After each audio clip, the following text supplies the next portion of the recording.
नमः हरे नारायण नमः। हरे कृष्णा जी, आप सबका बहुत बहुत स्वागत है। हमारे सारे कार्यक्रम इस्कॉन फाउंडर आचार्य हिज डिवाइन ग्रेस एसी भक्ति वेदांत स्वामी प्रभुपाद जी को समर्पित है। मंगलाचरण आरंभ करते हैं।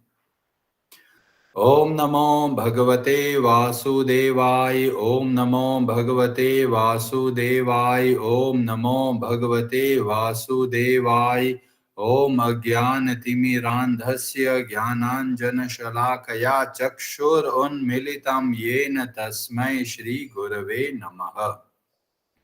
श्रीचैतन्यमनोऽभीष्टं स्थापितं येन भूतले स्वयं रूपः कदा मह्यं ददाति स्वपदान्तिकम्। वन्देऽहं श्रीगुरो श्रीयुतापदकमलं श्रीगुरून् वैष्णवांश्च श्रीरूपं साग्रजातं सहगण रघुनाथान्वितं तं सजीवं साद्वैतं सावधूतं परिजनसहितं कृष्ण चैतन्यदेवं श्रीराधा कृष्ण पादान् सहगण ललिता श्रीविशाखान्वितांश्च। नमा ओम विष्णुपादाय कृष्ण पृष्ठाय भूतले श्रीमते भक्ति वेदांत स्वामिनिति नामिने। नमस्ते सारस्वते देवे गौरवाणी प्रचारिणे निर्विशेष शून्यवादी पाश्चात्य देश तारिणे।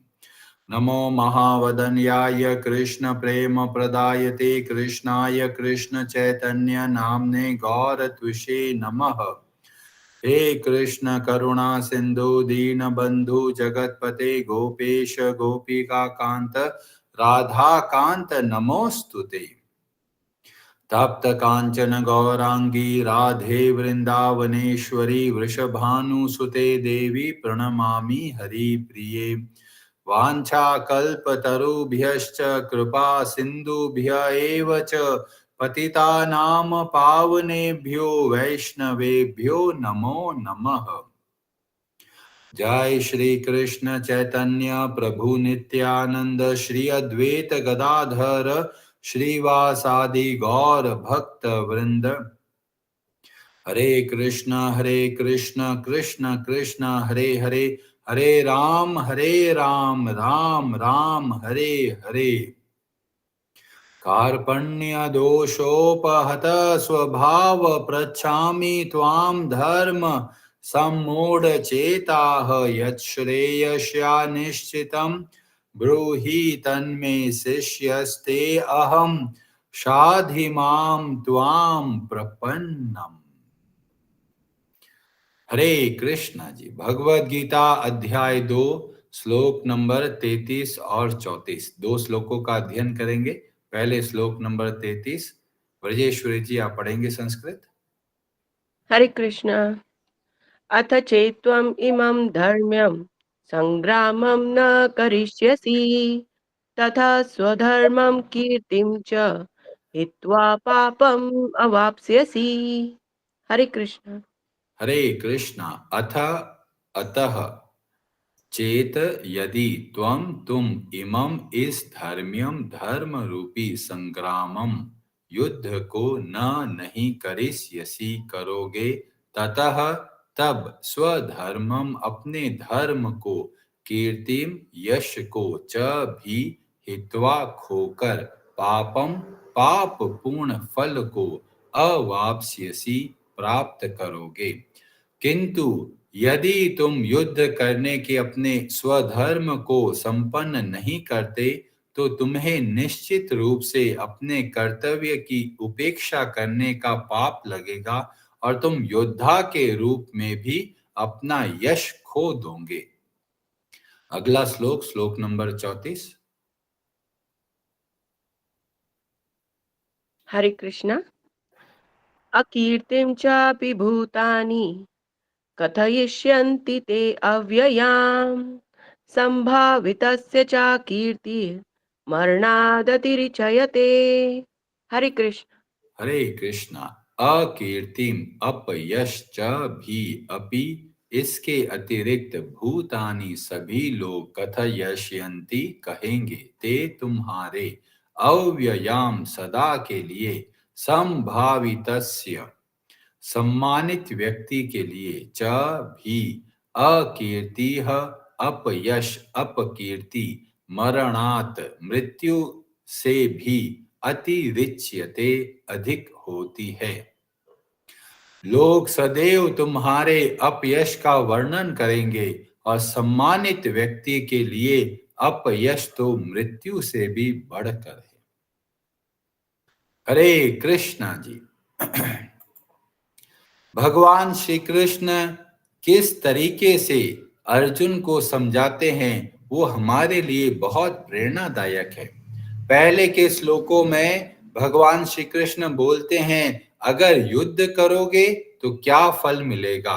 अब यहाँ पर 4 श्लोकों में भगवान श्री कृष्ण बोलते हैं युद्ध नहीं करोगे तो क्या परिणाम होगा।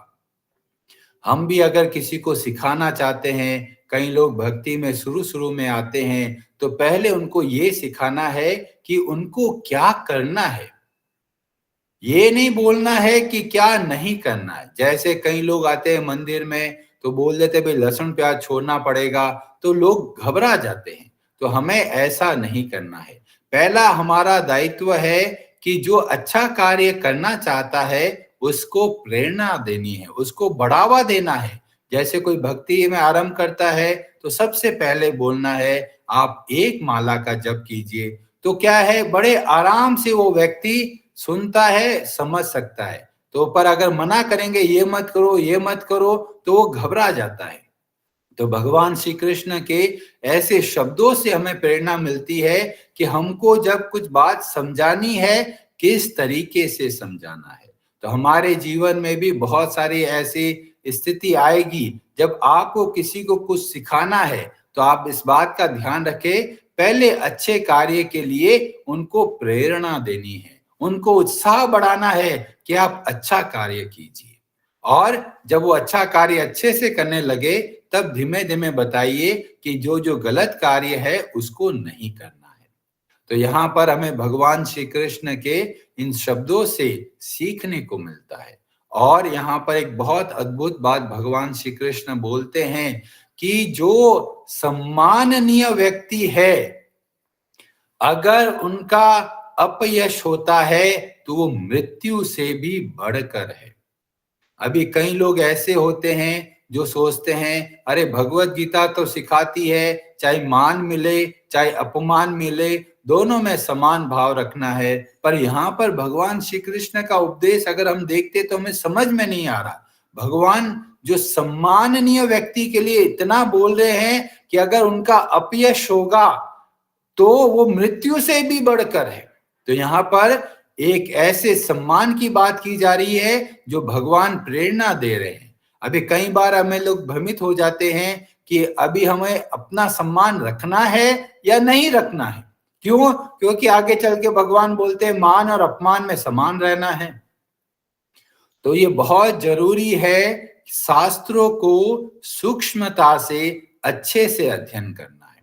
जब यहाँ पर भगवान श्री कृष्ण सम्माननीय व्यक्ति के बारे में बताया जा रहा है तो ऐसा व्यक्ति जो धर्म का अच्छे से आचरण करता है, जो अपना कर्तव्य कर्म अच्छे से करता है। अगर वह व्यक्ति अगर कुछ गलत कार्य करेगा तो वास्तव में अपयश होगा, निंदा होगी, तो वह हमको नहीं करना है। तो यहाँ पर हमें इस बात का ध्यान रखना है जब मान और अपमान में समानता के बारे में बोला गया तो वह बोला गया शरीर के स्तर पे। क्योंकि हमारा मन क्या है, मान मिलता है बहुत प्रफुल्लित हो जाता है, अपमान मिलता है तो बहुत निराश हो जाते हैं। तो ऐसी अवस्था नहीं आए इसलिए भगवान बोलते हैं मान और अपमान में सम रहना है। पर जब आत्मा के स्तर की बात आती है तो उसके अंदर अहंकार होना चाहिए। कौन सा अहंकार? इसको बोलते हैं सच्चा अहंकार। सच्चा अहंकार कौन सा होता है? जो अपने आप को एक आत्मा के रूप में देखता है। क्यों? क्योंकि यह हमारा वास्तविक स्वरूप है और ऐसे आत्म सम्मान के संबंध में हमें सजग रहना है। तो आत्म सम्मान जो आत्मा की ओर लेके जाता है, धर्म के कार्य को बढ़ावा देता है, ऐसा अहंकार, ऐसा सच्चा अहंकार हमारे लिए आवश्यक है। पर जो अहंकार शरीर को लेके होता है, मन को लेके होता है, ऐसा अहंकार कहलाता है मिथ्या अहंकार। क्यों? क्योंकि शरीर बदलता रहता है, मन की भावनाएं बदलती रहती है। तो ऐसा जो अहम होता है, जो शरीर और मन के आधार पे होता है, वह हमें बांधता है। पर जो आत्मा के स्तर का जो अहंकार होता है, वो वास्तव में हमें इस संसार के बंधनों से मुक्त कराता है।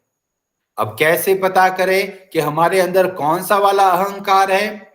जो कार्य हम धर्म की स्थापना के लिए करते हैं और बहुत अच्छे तरीके से करते हैं और सोचते हैं हम भगवान के सनातन अंश हैं और हमको ये कार्य बहुत अच्छे तरीके से करना है, उस समय जो मैं बोला जाता है वह सच्चा अहंकार होता है।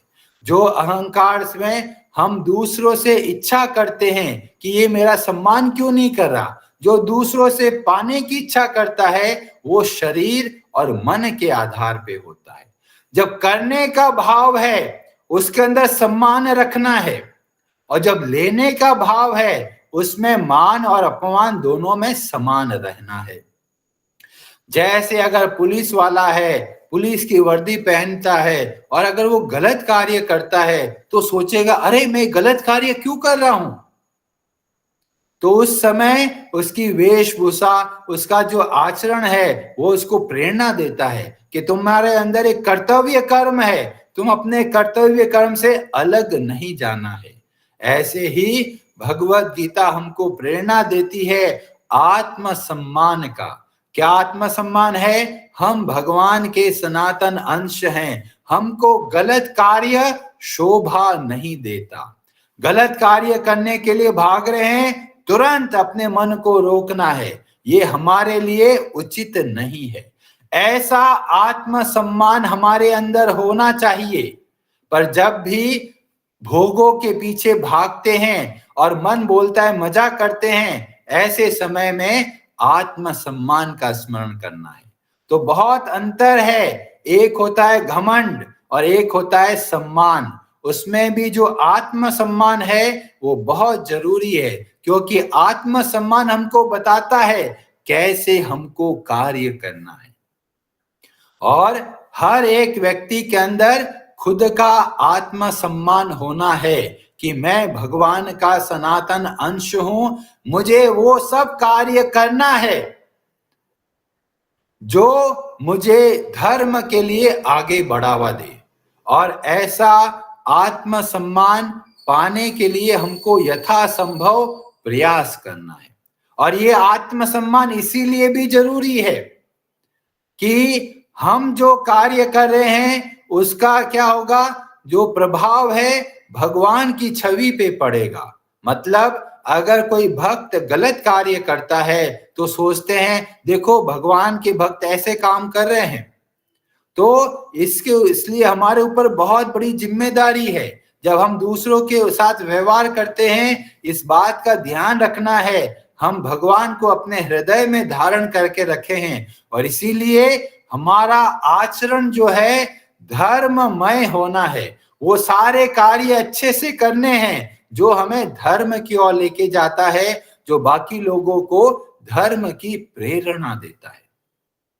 और इसीलिए आत्मसम्मान रखना है, अवश्य रखना है। कई बार हम लोग देखते हैं कि लोग हमारा अपमान कर देते हैं और हम चुपचाप बैठे रहते हैं। अगर वो बार बार हमारा अपमान करता रहेगा तो उसको ज्यादा पाप लगेगा। और इसीलिए ये जरूरी है कि कोई आपका अपमान करता है, आपको सहन करना है, पर साथ में उसको सुधारने के लिए आपके पास जो क्षमता है उसका प्रयोग करना है। कई लोग सोचते हैं हम तो चुप रहेंगे जी, हम तो भगत है। भगत का मतलब मूर्ख नहीं है। भक्त का मतलब है बहुत चतुर है, विद्यावान गुणी अति चातुर। भगवान के भक्त मूर्ख नहीं होते। कोई आके आपका अपमान करता है तो वापस सोच विचार के जवाब देना है। जहां पर आवश्यकता है वहां पर चुप रहना है। जैसे माता पिता गुरु जो हमारे सम्माननीय है, जिनको हम अपना प्रेरणा के स्रोत समझते हैं, अगर वे हमारा अपमान करते हैं तो हमको सहन करना है। पर जब कोई बाहर का व्यक्ति आके हमको कुछ बोलता है तो ये बहुत जरूरी है, वापस जवाब देना है। क्यों? क्योंकि जवाब देना का भाव है सामने वाले का भला। ऐसा नहीं है कि गुस्सा आ रहा है और मुंह से कुछ भी बोल रहे हैं, ऐसा नहीं करना है। अपना जो बोलने का जो जीभ है वो हमारे संयम में रहना है। तो हमें श्रीमद् भागवतम के 10वें स्कंद के अध्याय 56 में हमें कथा देखने को मिलती है, और वह है भगवान श्री कृष्ण के संबंध में, जहां पर वर्णन आता है श्यमंतक मणि के बारे में। तो भगवान के ऊपर आरोप लगाया जाता है कि भगवान ने वो मणि चुरा ली है। अभी भगवान तो आत्मज्ञानी है, वो चाहे तो मान अपमान में समान रह सकते हैं, वो बोलते मेरे को कोई फर्क नहीं पड़ता। पर भगवान प्रयास करते हैं कि उनके ऊपर जो झूठा आरोप लगाया गया उसको सुधारने की आवश्यकता है। और इसलिए अगर कोई हमारे ऊपर झूठा आरोप लगाए तो हमें उसको सुधारना है, वापस जवाब देना है, अपनी स्थिति को सही रूप से दिखलाना है।